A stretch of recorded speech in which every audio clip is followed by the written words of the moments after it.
నమస్కారం. AI agents గురించి ఈ మధ్య మనం చాలా వింటున్నాం కదా. అవునవును. అవి మన పనుల్ని తేలిక చేస్తాయని అందరికీ తెలుసు. కానీ ఈ వేర్వేరు కంపెనీలు తయారు చేసిన ఏజెంట్స్ అవి ఒకదానితో ఒకటి ఎలా మాట్లాడుకుంటాయి, కలిసి ఎలా పనిచేస్తాయి అసలు? నిజమే, అది చాలా ఇంపార్టెంట్ పాయింట్. దీని గురించి కొంచెం లోతుగా తెలుసుకోవాలనుంది ఈరోజు. తప్పకుండా. ఎందుకంటే ఈ ఏజెంట్స్ అన్నీ వేర్వేరు చోట్ల వేర్వేరు సిస్టమ్స్లో ఐసోలేట్ అయిపోతే వాటి పూర్తి పొటెన్షియల్, వాటి సామర్థ్యం మనం వాడుకోలేం. అవును. అందుకే వాటి మధ్య సహకారం ఇంటరాపరబిలిటీ అంటాం కదా ఇంగ్లీష్లో, అది చాలా ముఖ్యం. ఓకే. దీనికోసం కొన్ని స్టాండర్డ్ పద్ధతులు ప్రోటోకాల్స్ కావాలి. ఈరోజు మనం అలాంటి కొన్ని ప్రోటోకాల్స్, వాటి వెనుకున్న ఆలోచనలు, వాటిల్లో ఉన్న సవాళ్ల గురించి కొంచెం వివరంగా మాట్లాడుకుందాం. సరే, అసలు ముందుగా ఈ ఏజెంట్స్ కలిసి పనిచేయాల్సిన అవసరమేముంది? ఒక్కొక్క ఏజెంట్ దాని పని అది చేసుకుంటూ పోతే సరిపోదా? అలా కుదరదు. ఒక చిన్న ఉదాహరణ చూడండి. మనం అనుకుందాం, ఒక ట్రిప్ ప్లాన్ చేస్తున్నాం. ఓకే. దానికొక ఏజెంట్ ఉంది. ఆ ఏజెంట్ ఫ్లైట్ బుక్ చేసే ఏజెంట్తో మాట్లాడాలి, హోటల్ బుక్ చేసే ఏజెంట్తో మాట్లాడాలి కదా. అవును, కరెక్ట్. ఇవన్నీ వేర్వేరు కంపెనీలవి, వేర్వేరు సిస్టమ్స్లో ఉంటే మనం ప్రతిదానితో విడివిడిగా చెప్పాలి, ఇది బుక్ చెయ్యి, అది బుక్ చెయ్యి అని. నిజమే. అదే అవి ఒకదానితో ఒకటి మాట్లాడుకోగలిగితే, ఒకేసారి మనం నాకు ఈ ట్రిప్ కావాలి అని చెప్తే అవే మాట్లాడుకుని మొత్తం పని పూర్తి చేస్తాయి. అప్పుడు మనకి చాలా టైం సేవ్ అవుతుంది. ఎగ్జాక్ట్లీ. ప్రొడక్టివిటీ పెరుగుతుంది. ఇంకా డేటా అంతా ఒకే చోట ఉండకుండా, వేర్వేరు చోట్ల లాక్ అయిపోకుండా డేటా సైలోస్ బ్రేక్ అవుతాయంటాం కదా, అదంతా కలిసొస్తుంది. రైట్. ఇది మనం ఇప్పుడు వాడుతున్న చాట్బాట్స్ నుంచి ఇంకా తెలివైన ఏజెంటెక్ సిస్టమ్స్ వైపు వెళ్తున్న ఎవల్యూషన్లో ఒక ముఖ్యమైన స్టెప్ అన్నమాట. అర్థమైంది. ఈ ఏజెంట్స్ మాట్లాడుకోవడానికి ఒక కామన్ లాంగ్వేజ్ లాంటిది, ఒక స్టాండర్డ్ పద్ధతి ఉండాలి అంటున్నారు. అవును. అలాంటిదేమైనా ఉందా ప్రస్తుతం? ఉంది. గూగుల్ ఇంకా సుమారు 50కి పైగా టెక్నాలజీ పార్ట్నర్స్ కలిసి A2A అనే ఒక ఓపెన్ ప్రోటోకాల్ను డెవలప్ చేశారు. A2A అంటే ఏజెంట్ టు ఏజెంట్. అవును, ఏజెంట్ టు ఏజెంట్. దీని ముఖ్య ఉద్దేశం ఇదే. వేరువేరు కంపెనీలు, వేరువేరు వెండర్స్ తయారు చేసిన ఏజెంట్స్ అయినా సరే ఒకదాంతో ఒకటి కమ్యూనికేట్ అవ్వడం, పనులు టాస్క్స్ని కోఆర్డినేట్ చేసుకోవడం. ఇంట్రెస్టింగ్. ఇది టెక్నికల్గా ఎలా పనిచేస్తుంది కొంచెం చెప్తారా? షూర్. ఇది బేసిక్గా క్లయింట్ సర్వర్ మోడల్ వాడుతుంది. ఒక ఏజెంట్ పని అప్పగిస్తుంది, అది క్లయింట్. ఓకే. ఇంకో ఏజెంట్ ఆ పని చేస్తుంది, అది సర్వర్. దీనివల్ల ఎవరు ఏం చేయాలో క్లియర్గా ఉంటుంది. రైట్. ప్రతి ఏజెంట్కు ఒక ఏజెంట్ కార్డ్ అని ఉంటుంది. ఇది జేసన్ ఫార్మాట్లో ఉంటుంది. జేసన్ అంటే? అదొక స్టాండర్డ్ డేటా ఫార్మాట్, కంప్యూటర్స్కి అర్థమయ్యేలా. ఈ ఏజెంట్ కార్డు ఒక డిజిటల్ విజిటింగ్ కార్డు లాంటిది అన్నమాట. ఓకే. దానిలో ఆ ఏజెంట్ ఏం చేయగలదు, కేపబిలిటీస్, దాని అడ్రస్ ఏంటి లాంటి వివరాలుంటాయి. వీటి ద్వారా ఏజెంట్స్ ఒకదాన్నొకటి కనుక్కోగలవు. ఇంకా టాస్కులు మేనేజ్ చేయడానికి ఒక లైఫ్ సైకిల్ ఉంటుంది.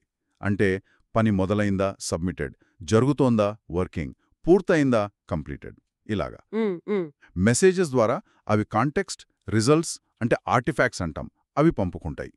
యూజర్ ఇంటర్ఫేస్ ఎలా ఉండాలి అన్నది కూడా అవి నెగోషియేట్ చేసుకోగలవు. చాలా వివరంగా డిఫైన్ చేశారన్నమాట. అవును.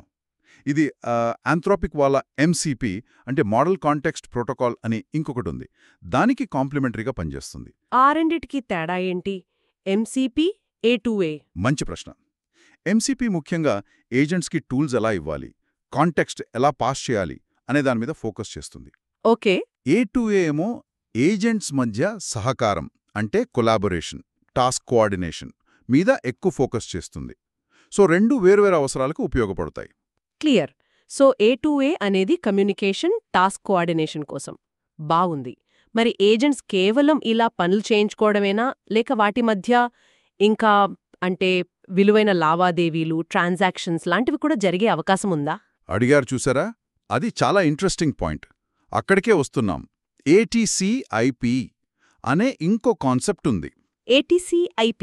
అవును, agent transaction control protocol for intellectual property. ఇది స్టోరీ ఫౌండేషన్ వాళ్ళది. ఇంటెలెక్చువల్ ప్రాపర్టీ అంటే ఏజెంట్స్కి సంబంధించిన మేధో సంపత్తి. ఉదాహరణకు వాటి ట్రైనింగ్ డేటా, వాటికంటూ ఉండే ఒక ప్రత్యేకమైన పర్సనాలిటీ, అవి వాడే అల్గరిథమ్స్, ఇలాంటివన్నీ. ఓకే. ఈ ATC/IP ప్రోటోకాల్ ద్వారా ఏజెంట్స్ వాటి ఐపీని ఒకదానికొకటి అమ్ముకోవడం, కొనడం, లైసెన్స్ ఇవ్వడం, ఇలాంటి ట్రాన్సాక్షన్స్ చేయగలవు. ఏంటి, ఏజెంట్స్ వాటి ఐపీని అమ్ముకుంటాయా? ఇది వింటుంటే సైన్స్ ఫిక్షన్ సినిమాలాగా ఉందే. నిజమే. కొంచెం ఫ్యూచరిస్టిక్గా అనిపిస్తుంది, కానీ దీని వెనుకున్న టెక్నాలజీ బ్లాక్చైన్. ఓ, బ్లాక్చైన్.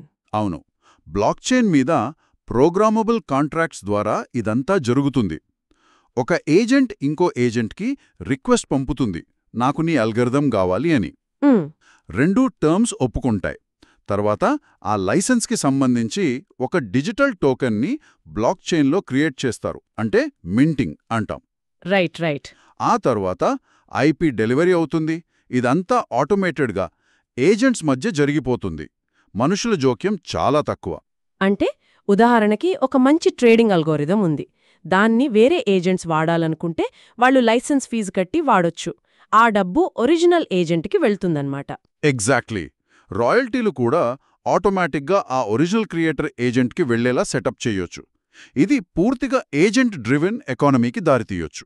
ఇది చాలా చాలా పవర్ఫుల్గా అనిపిస్తోంది. కానీ ఇన్ని ఏజెంట్స్ ఒకదాంతో ఒకటి ఇంత కాంప్లెక్స్గా ఇంటరాక్ట్ అవుతూ ఐపీలు మార్చుకుంటుంటే సమస్యలు రావా? ముఖ్యంగా సెక్యూరిటీ పరంగా రిస్క్స్ ఉండవా? ఉంటాయి, ఖచ్చితంగా ఉంటాయి. కొన్ని మేజర్ ఛాలెంజెస్ ఉన్నాయి. ఒకటి మీరన్నట్టే స్కేలబిలిటీ. అంటే ఏజెంట్ సంఖ్య పెరిగే కొద్దీ కొన్ని లక్షలు కోట్లకు చేరితే వాటన్నిటి మధ్య ఈ ఇంటరాక్షన్స్ని, కమ్యూనికేషన్ని మేనేజ్ చేయడం చాలా పెద్ద సవాలవుతుంది. నిజమే. రెండోది ఇంటరాపరబిలిటీ. మనం A2A లాంటి స్టాండర్డ్స్ గురించి మాట్లాడుకున్నాం, కానీ అందరూ అవే వాడతారని గ్యారంటీ లేదు కదా. వేరువేరు స్టాండర్డ్స్ ఉంటే మళ్ళీ కమ్యూనికేషన్ ప్రాబ్లమ్స్ వస్తాయి. అవును. అన్నిటికన్నా ముఖ్యమైనది మీరడిగినట్టు సెక్యూరిటీ. టూల్ స్క్వాటింగ్ లాంటివి జరిగే ప్రమాదం ఉంది. టూల్ స్క్వాటింగ్ అదెలా? అంటే ఒక చెడ్డ ఏజెంట్, మ్యాజిషియస్ ఏజెంట్ ఏదో ఒక మంచి నమ్మకమైన ఏజెంట్ లాగా నటిస్తుంది. దాని ఏజెంట్ కార్డ్ని కాపీ కొట్టి నేనే ఆ ఏజెంట్ని అని చెప్పి యూజర్స్ని మోసం చేయొచ్చు, లేదా తప్పుడు సమాచారం ఇవ్వచ్చు, హాని చేయొచ్చు. ఏజెంట్ కార్డ్ స్పూఫింగ్ అంటాం దీన్ని. అయ్యో, మరి దీనికి సొల్యూషన్స్ ఏంటి? ఇలాంటి మోసాలు జరగకుండా ఎలా ఆపగలం? దీనికోసం కొన్ని పద్ధతులు ఆలోచిస్తున్నారు. ఒకటి, సెక్యూర్ టూల్ రిజిస్ట్రీస్, అంటే నమ్మకమైన వెరిఫైడ్ ఏజెంట్స్ లిస్ట్ మెయింటైన్ చేయడం. ఓకే. ఏజెంట్ వెరిఫికేషన్ ప్రాసెస్లు స్ట్రాంగ్గా ఉండాలి. అది నిజంగా ఆ చెప్పిన ఏజెంటేనా అని నిర్ధారించుకోవడం. ట్రస్ట్ స్కోర్స్ ఇవ్వడం, అంటే ఒక ఏజెంట్ ఎంత నమ్మకదగినది అని దాని పాత ప్రవర్తన, రెప్యుటేషన్ బట్టి స్కోర్ ఇవ్వడం. రెప్యుటేషన్ సిస్టమ్ లాగా. అవును. ఇంకా జస్ట్ ఇన్ టైమ్ క్రెడెన్షియల్స్ లాంటివి, అంటే ఒక పనికి అవసరమైనంత వరకే అప్పటికప్పుడు తాత్కాలికంగా పర్మిషన్స్ ఇవ్వడం. రైట్. A2A లాంటి ప్రోటోకాల్స్ సాధారణంగా స్టాండర్డ్ వెబ్ సెక్యూరిటీ పద్ధతులు వాడతాయి, HTTPS, OAuth లాంటివి. ఇంకో ముఖ్యమైన విషయం ఏంటంటే ఇవి ఒపేక్ ఏజెంట్స్ని సపోర్ట్ చేస్తాయి. ఒపేక్ అంటే ఇందాకన్నారు కదా. ఒపేక్ అంటే ఆ ఏజెంట్ తన లోపల ఎలా పనిచేస్తుందో, దాని కోడేంటి, అల్గరిథం ఏంటి అనే వివరాలు పూర్తిగా బయటపెట్టాల్సిన అవసరం లేదు. ఓ, అదెందుకు? అది బిజినెస్ సీక్రెట్స్ కాపాడుకోవడానికి ఉపయోగపడుతుంది. అలాగే సెక్యూరిటీ కూడా. అంతా తెలిస్తే దాన్ని ఎక్స్‌ప్లాయిట్ చేయడం తెలియక కదా. నిజమే. కానీ మరి అదెలా పనిచేస్తుందో తెలియకపోతే నమ్మడమెలా? అందుకే ఆ వెరిఫికేషన్, ట్రస్ట్ స్కోర్స్ అవసరం. అయితే సెక్యూరిటీ కోసం వాడే RSL లాంటి పబ్లిక్ కీ క్రిప్టోగ్రఫీ టెక్నిక్స్ వల్ల కొంచెం పర్ఫార్మెన్స్ మీద ప్రభావం పడే అవకాశం ఉంది. సెక్యూరిటీకి, పర్ఫార్మెన్స్కి మధ్య ఒక ట్రేడ్ ఆఫ్ ఉంటుంది. అర్థమైంది. మొత్తం మీద చూస్తే A2A, ATCP/IP లాంటి స్టాండర్డ్ ప్రోటోకాల్స్ రావడం అనేది AI రంగంలో ఒక చాలా ముఖ్యమైన పరిణామం. అవును. దీనివల్ల ఏజెంట్స్ కేవలం మనం చెప్పిన పనులు చేయడమే కాదు, అవి తమంతట తామే కలిసి పనిచేస్తూ, కొత్త విషయాలు కనిపెడుతూ, ఇన్నోవేట్ చేస్తూ ఒక కొత్త నాలెడ్జ్ ఎకానమీని సృష్టించే అవకాశం ఉంది. వావ్. అయితే ఈ ఏజెంట్స్ మధ్య నమ్మకం, ట్రస్ట్, వాటి రెప్యుటేషన్ని మేనేజ్ చేసే సిస్టమ్స్ ఇంకా చాలా మెరుగుపడాలి. అది చాలా కీలకం. అంటే మనం భవిష్యత్తులో చూడబోయేది ఏంటంటే AI ఏజెంట్స్ విడివిడిగా పనిచేయడం కాదు, అవి ఒకదానితో ఒకటి సురక్షితంగా మాట్లాడుకుంటూ, కలిసి పనిచేస్తూ, చివరికి వాటి నాలెడ్జ్ని, వాటి ఐపీని కూడా ఒక మార్కెట్లో లాగా మార్చుకుంటూ అలా ఎదగబోతున్నాయన్నమాట. ఈ A2A, ATCP/IP లాంటి స్టాండర్డ్ ప్రోటోకాల్స్ దానికి పునాది వేస్తున్నాయి. సరిగ్గా చెప్పారు. ఏజెంట్స్కి ఇంకా ఎక్కువ స్వయం ప్రతిపత్తి, అంటే అటానమీ వస్తే అవి మనుషుల ప్రమేయం చాలా తక్కువగా లేదా అసలు లేకుండానే ఇలాంటి విలువైన ఐపీ లాంటివి ట్రాన్సాక్ట్ చేసుకునే స్థాయికి వెడితే గనక పూర్తిగా డిజిటల్ ప్రపంచంలోనే ఈ ఏజెంట్స్ ద్వారా నడిచే కొత్త ఆర్థిక వ్యవస్థలు, సామాజిక వ్యవస్థలు ఎలా ఉంటాయో ఊహించుకోవడం చాలా ఆసక్తికరంగా ఉంటుంది కదా. అవును. దాని పర్యవసనాలు ఎలా ఉంటాయి, పాజిటివ్స్, నెగటివ్స్ ఏంటి అనే దాని గురించి మనం ఇంకా చాలా ఆలోచించాల్సి ఉంటుంది.